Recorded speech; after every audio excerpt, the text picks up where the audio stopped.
आप सभी का इस क्लास में स्वागत है। इस क्लास में राजस्थान पुलिस के लिए मैथ के कुछ बहुत ही महत्वपूर्ण और शानदार क्वेश्चन को शामिल किया गया है। बस आपसे यही एक रिक्वेस्ट है कि क्लास में आप लास्ट तक बने रहिएगा, क्योंकि जितने भी क्वेश्चन इस क्लास में शामिल किए गए हैं बस आप यही जान लीजिए कि आपके एग्जाम के लिए बहुत ही महत्वपूर्ण साबित होंगे। तो हम आपका ज़्यादा समय न लेते हुए हम आते हैं सीधे अपने क्वेश्चन नंबर फर्स्ट पे, क्योंकि आज है 10 सितंबर और जो आपका एग्जाम अर्थात 3 दिन बाद यानी कि 13 और 14 सितंबर को आपका एग्जाम है। तो हम आते हैं सीधे अपने क्वेश्चन में, केवल आप लास्ट तक बने रहिएगा। तो हमारा पहला क्वेश्चन है, एक बाल्टी का 3/5 भाग भरा हुआ है तथा उसे भरने के लिए 180 लीटर दूध की और आवश्यकता हो तो बाल्टी की क्षमता क्या है। अब एक बात, अब इसमें यही बोला है कि बाल्टी का जो 3/5 भाग भरा हुआ है। अब हम इसको इस तरीके से भी मान सकते हैं कि सपोज दैट बाल्टी का भैया कुल भाग है 5।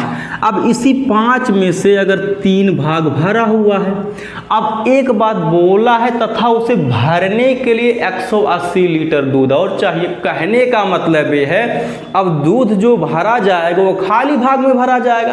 तो पहले हम यह ज्ञात कर लेते हैं कि बाल्टी का कितना भाग खाली है, अर्थात अब 5 में से अगर 3 भाग भरा हुआ है तो 5 में से 3 घटाएंगे आ जाएगा 2 भाग, यानी कि अभी भी बाल्टी का 2 भाग खाली है।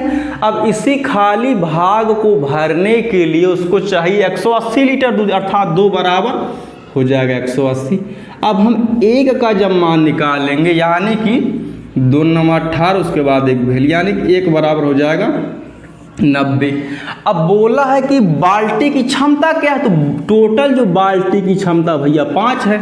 अब एक का मान 90 निकला, अर्थात 90 गुणे हम 5 कर लेते हैं, यानी कि 5 9 45, उसके बाद एक वैल्यू, यानी कि जो टोटल जो बाल्टी की क्षमता है, या हम यह भी कह सकते हैं जो भैया टोटल बाल्टी में 450 लीटर दूध आएगा, जो कि ऑप्शन नंबर हमारे दिया गया बी में। बस आप यही जानिए कि एकदम एग्जाम के पैटर्न के अनुसार ही क्वेश्चन लाया गया, केवल आप लास्ट तक बने रहिएगा, आपके एग्जाम के लिए बहुत ही महत्वपूर्ण साबित होगी ये क्लास। अब हम आ जाते हैं अपने नेक्स्ट क्वेश्चन पे। तो हमारा क्वेश्चन है, x का 30% 72 है तो x का मान है। अब एक बात, अब इसमें यही बोला कि x का 30%, तो भैया x हम लिख लेते हैं। अब का मतलब होता है मल्टीप्लाई। अब यहाँ पे लिखा है 30%, तो भैया परसेंटेज का साइन हटाएंगे तो भैया हम करेंगे 30 को 100 से डिवाइड। क्यों? क्योंकि परसेंटेज का मतलब 100 होता है, तो 30/100 कर देते हैं। अब बोला है 72 है तो 72 भैया हम लिख लेते हैं। अब इसको हम करते हैं सॉल्व, अर्थात 0 से 0 कट जाएगा। अब 3 से कटेगा 72 24 बार में, यानी कि 24 तिया होता है 72। अब कोई संख्या कटेगी नहीं तो हम x का मान निकाल लेते हैं, अर्थात 10 का 24 हम कर देते हैं क्रॉस मल्टीप्लाई, अर्थात 24 दहिया में 240, यानी कि x का मान आ गया 240, जो कि ऑप्शन नंबर हमारे दिया गया है बी में।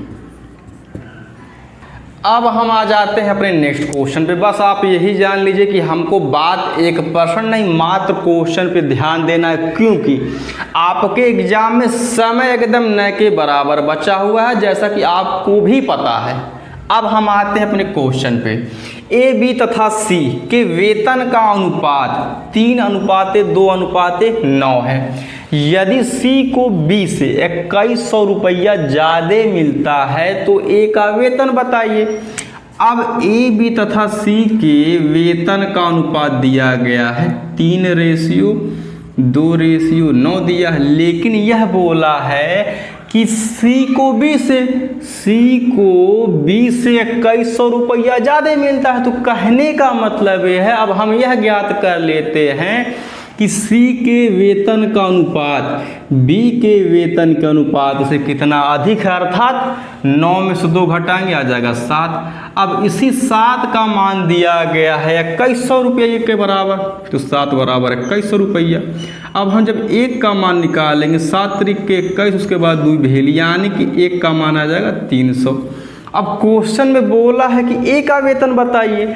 अब ए के वेतन का रेशियो या अनुपात भैया 3 है। अब एक का मान 300 निकला है तो भैया 300 गुणे हम 3 कर देते, अर्थात 3 त्रिक 9, उसके बाद 2 भेली, यानी कि ए का वेतन है 900 रुपया, जो कि ऑप्शन नंबर हमारे ए में ही दिया गया है।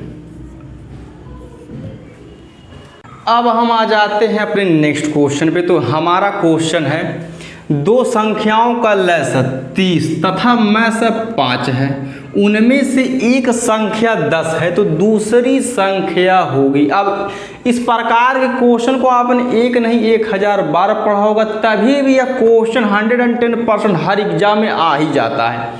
अब इसका तरीका, अब यहाँ पे यह तरीका यह होता है, या फार्मूला हम बोल सकते हैं, लसअ गुणे मसअ बराबर पहली संख्या गुणे दूसरी संख्या।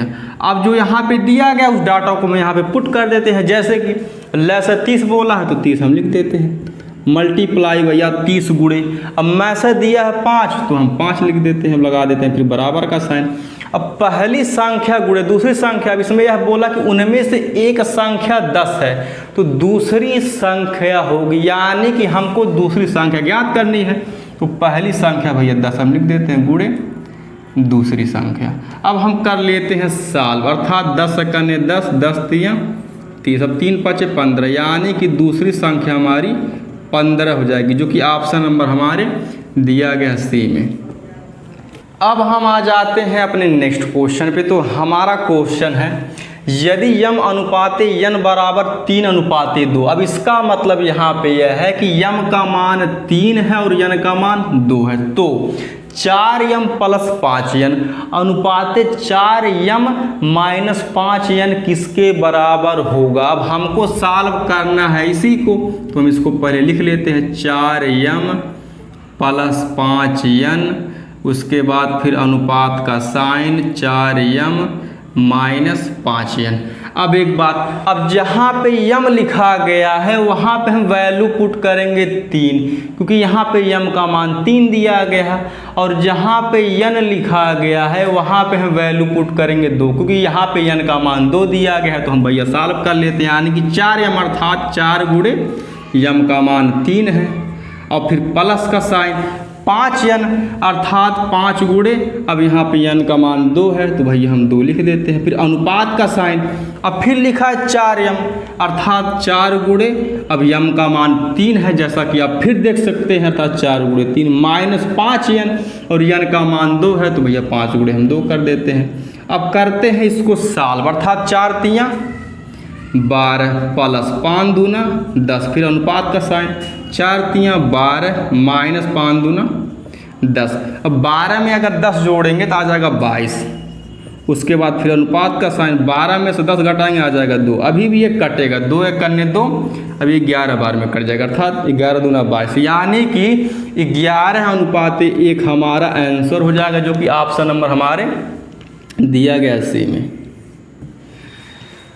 इस क्लास का लास्ट क्वेश्चन है, कम से कम आपसे एक रिक्वेस्ट है कि लाइक शेयर सब्सक्राइब कर दीजिए, जिससे हमको ये मोटिवेशन मिलता रहे। बाकी यह क्लास आपके एग्ज़ाम तक कंटिन्यू चलेगी, एकदम आपके एग्ज़ाम के लेवल और पैटर्न के अनुसार। बाकी कमेंट करके बताइएगा कि क्लास कैसी लगी। धन्यवाद।